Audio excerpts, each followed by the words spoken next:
Olá pessoal, estamos com mais um vídeo da nossa série de mensagens Estudos do Apocalipse. Hoje iremos falar sobre as duas bestas que é retratada lá em Apocalipse 13. Vamos lá? Então vi uma besta que saía do mar. Tinha 10 chifres e 7 cabeças, com 10 coroas, uma sobre cada chifre e em cada cabeça um nome de blasfêmia. A besta que vi era semelhante a um leopardo, mas tinha pés como os de um urso e boca como de um leão. O dragão deu à besta o seu poder, o seu trono e grande autoridade. Uma das cabeças da besta parecia ter sofrido um ferimento mortal, mas um ferimento mortal foi curado. O mundo todo ficou maravilhado e seguiu a besta. Adoraram o dragão, o que tinha dado autoridade à besta, e também adoraram a besta, dizendo: quem é como a besta? Quem pode guerrear contra ela? A besta foi dada uma boca para falar palavras arrogantes e blasfemas. E lhe foi dada autoridade para agir durante 42 meses. Novamente, esse termo aí de 42 meses ou 3 anos e meio, que é constante no livro de Apocalipse. Ela abriu a boca para blasfemar contra Deus e amaldiçoar o seu nome e o seu tabernáculo. Os que habitam nos céus, para amaldiçoar o seu nome e o seu tabernáculo, os que habitam nos céus. Foi-lhe dado poder para guerrear contra os santos e vencê-los. Foi-lhe dada autoridade sobre toda tribo, povo, língua e nação. Todos os habitantes da terra adorarão a besta, a saber, todos aqueles que não tiveram seus nomes escritos no livro da vida do Cordeiro, que foi morto desde a criação do mundo. Aquele que tem ouvidos, ouça. Se alguém há de ir para o cativeiro irá. Se alguém há de ser morto à espada haverá de ser. Aqui estão a perseverança e a fidelidade dos santos. Esse texto está lá em Apocalipse 13, do verso 1 ao 10. Mas vamos entender um pouco dessa primeira besta, dessa primeira imagem, dessa besta que sai do mar?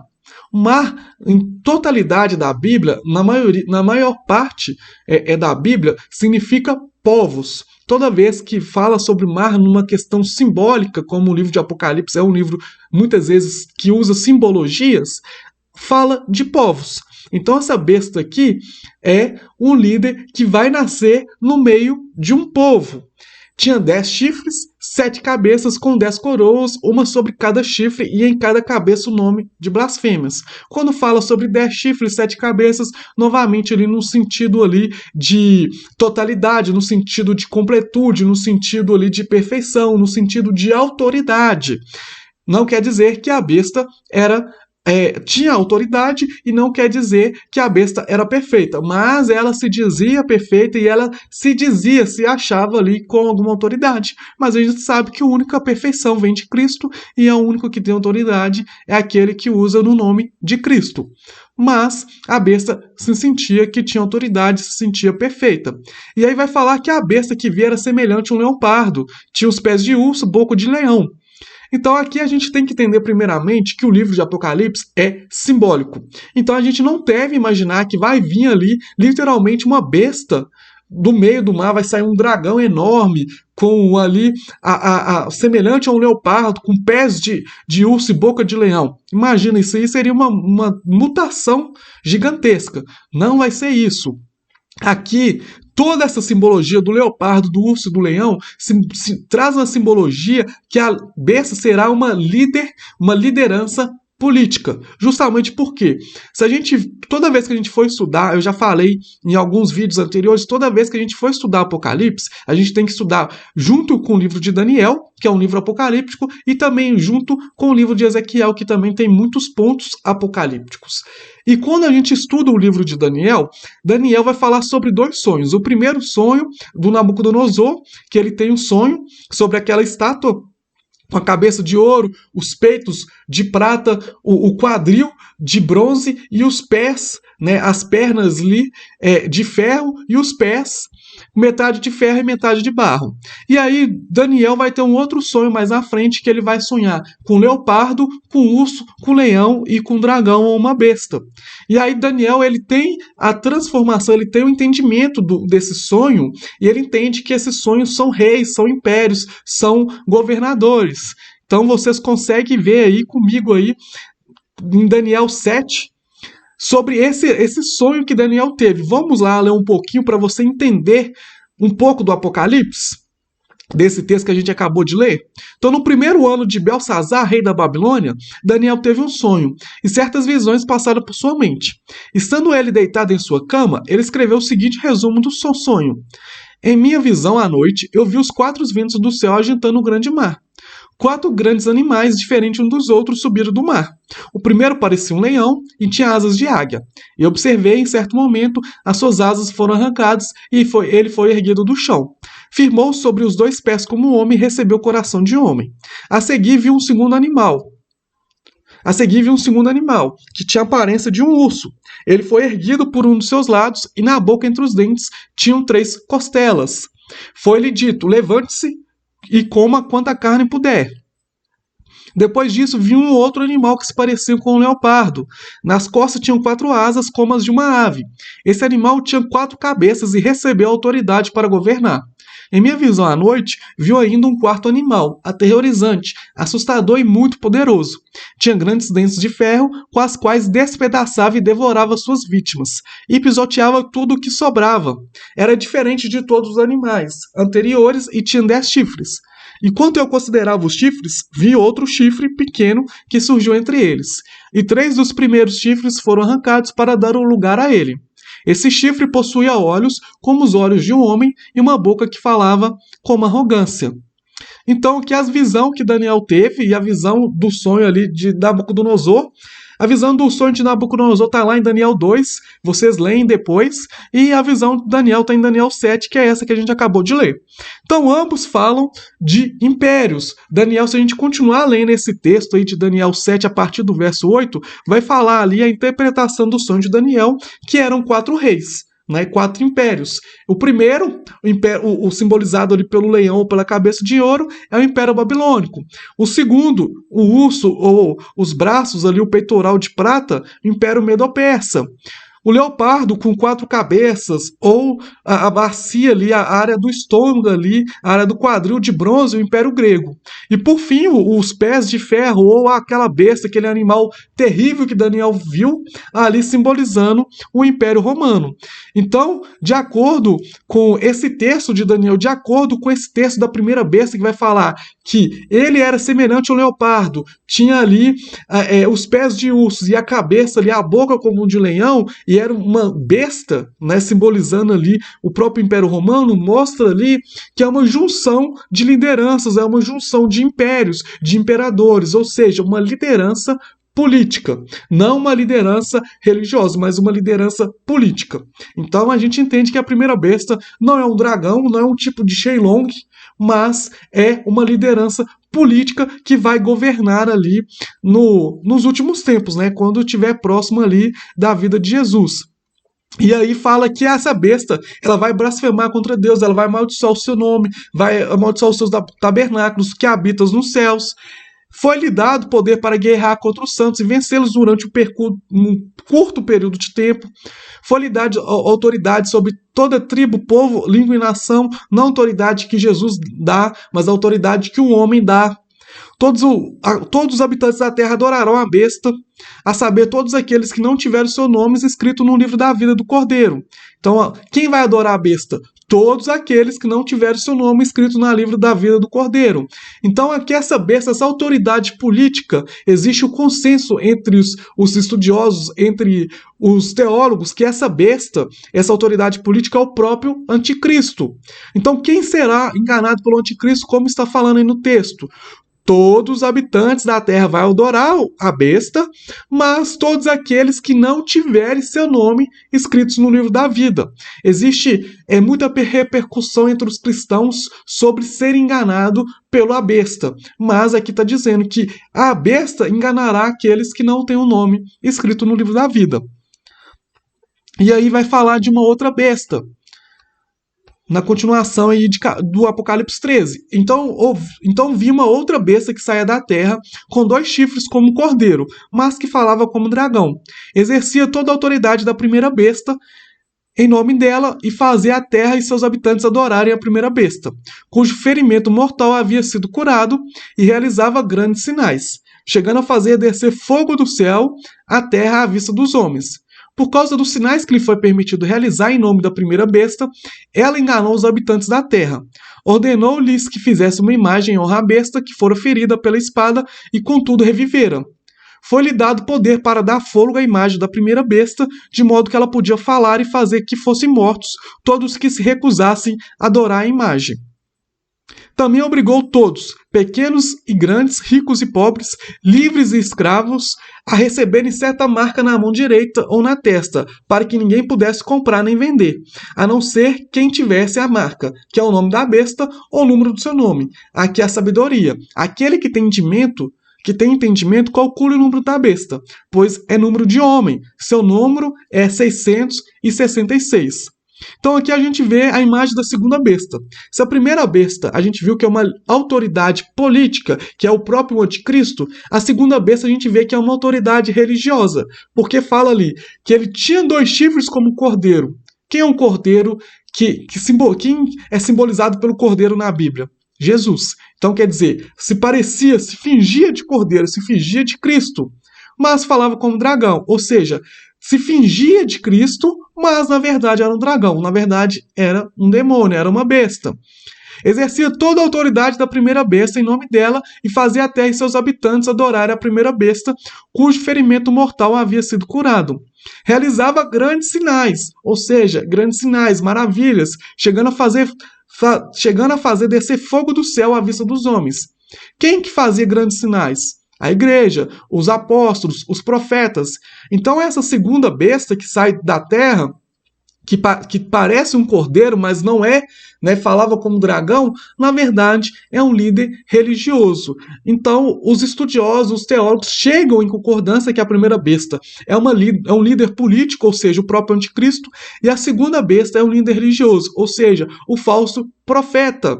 E esse falso profeta, ele ordena que muitos ali adorem a primeira besta, ou seja, adorem o anticristo, e muitos ali são obrigados ali a receber uma marca na mão direita ou na testa, para que não pudesse comprar ou vender.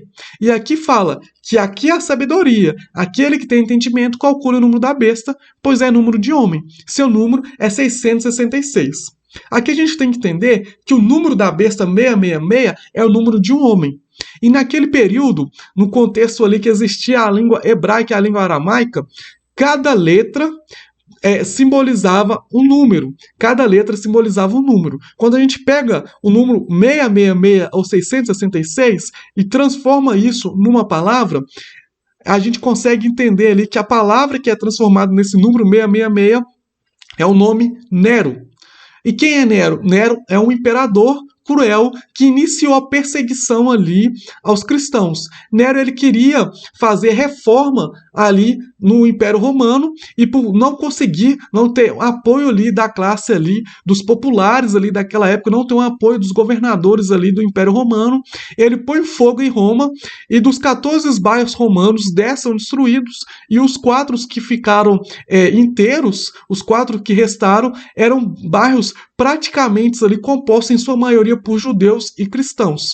E aí ele queria ter um álibi para colocar a culpa ali em alguém que colocou fogo em Roma, por esses 4 bairros, em sua maioria, ser cristãos e judeus que não foram destruídos, os bairros permaneceram ali inteiros, ele coloca a culpa nos judeus e nos cristãos, e ali dá início a uma perseguição cruel, uma perseguição ali que começa ali, tem a morte ali de Paulo, a morte do apóstolo Pedro, e tem ali o início ali de uma perseguição muito grande até no ano 70 ser destruído ali o templo de Jerusalém na época do governador Tito. Então Nero naquela época era considerado ali um homem cruel, um homem devasso, um homem perverso, um homem que prejudicou muito o povo de Israel. Então aqui fala, aquele que tem o entendimento calcule o número da besta, pois é o número de homem, ou seja, é o número de Nero. Seu número é 666. O que João está falando aqui? João está falando assim, tem entendimento. Né? O número 666, o número 666, ele vai significar o número de um homem, ou seja, o nome de um homem, que é o nome de Nero. Quando fala aqui que no final dos tempos vai ver o falso profeta, vai ver a besta, vai ver ali o anticristo, e eles vão querer que marcar na mão direita ou na testa essa marca ali, 666, quer dizer que é a mesma marca do imperador Nero, ou seja, um governo marcado por corrupção, um governo marcado por tribulação, um governo marcado ali por sofrimento. Então, todos aqueles que compactuam ali com as opiniões de Nero, com matar cristão, com perseguição cristã, com deturpar o evangelho, já serão ali condenados. Não quer dizer que iremos receber literalmente uma marca escrita na nossa mão, 666, ou na nossa testa, mas quer dizer que existe um compactuar com a doutrina que foi ensinado pelo imperador Nero.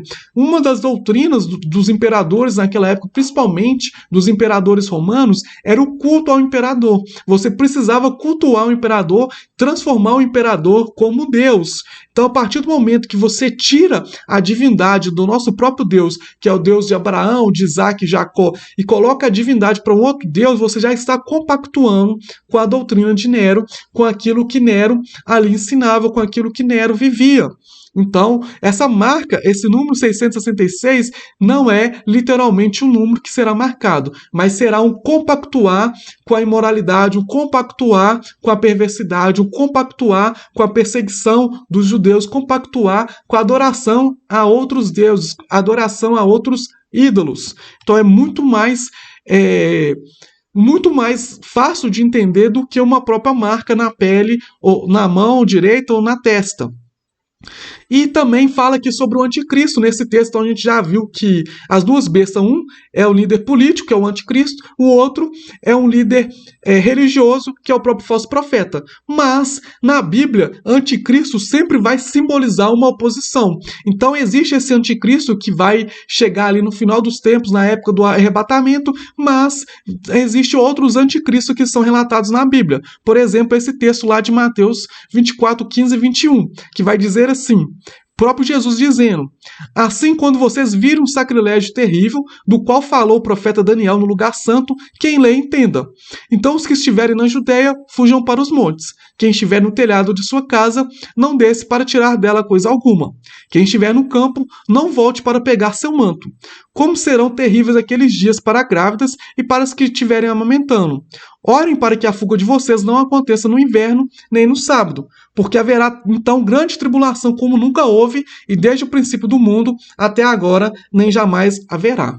Quando Jesus está falando sobre esse texto de Mateus 24, ele está retratando justamente a perseguição que se iniciou com Nero.